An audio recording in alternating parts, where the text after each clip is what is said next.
And now Storm Tracker weather with East Idaho's chief meteorologist, Doug Iverson. Storm Tracker things looking pretty dry out there for the moment. We have some changes, though, on the way as we look off towards the northwest. This is a front that will already actually spread clouds over the central mountains. We're seeing that right now. More clouds are on their way. So tonight for the Snake River Plain will be partly cloudy. Tomorrow, not as sunny and therefore not quite as warm as today. We can wave goodbye to those 80s for a little while at least. Keep us in the 70s with this little weak front that's going to be passing through. Keep us in the cool us off in the 70s for a few days. We're already 79 in Idaho Falls, 81 at Pocatello. Meanwhile, as I mentioned earlier, Salmon's cooler. They're kind of behind the front and with underneath the clouds associated with the front. Stanley at 67, Twin Falls at 73. Still very warm along the Wasatch Front, Salt Lake City at 87 degrees. So your forecast tonight, partly cloudy. Temperatures maybe a little better than they were last night. Lows will actually range from the mid-40s to the lower 50s. Pocatello right at about 52. Blackfoot and American Falls near 50. So yeah, Rexburg, your low will be 46. Idaho Falls rather will be in the mid-40s. Now for the central mountains where we already have the clouds gathering right now, we're looking at a mostly cloudy one tonight. That's good news for most of us. We'll see temperatures stay in the 40s. One exception though, Stanley still freezing tonight with a low of 32. And then for the highlands in western Wyoming, same thing as the Snake River Plain, partly cloudy. Low temperatures barely above freezing in Yellowstone. A little bit of a blanket for us.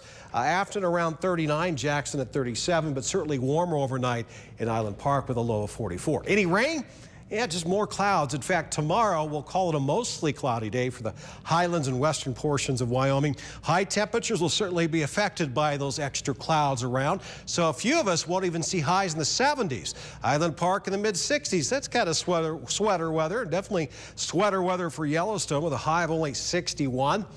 Chilly, 74 though, other places. Now tomorrow for the central mountains, that's where we'll see the only real threat of rain, and even that it's a slight chance of rain showers, probably more dark clouds than anything. High temperatures cooler than they were this afternoon for the most part, 62 in Stanley and only 68 for high in Mackay.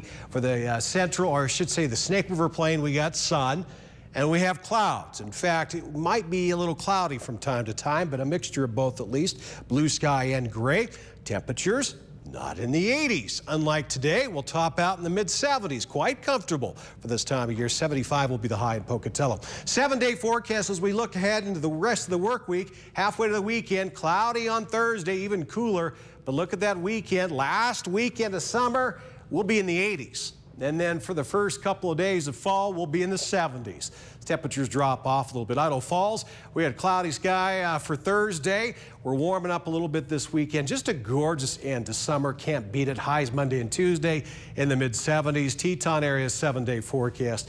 We got lots of clouds for your Thursday, even cooler 65. And then 70s this weekend with a mostly sunny sky and back down to the 60s by next Tuesday. Central Mountains could see some rain tomorrow. Slight chance, perhaps a little better chance of getting wet Thursday. And then Friday dry with some extra clouds, some sun mixed in, and lots of sunshine for the weekend with highs in the 70s.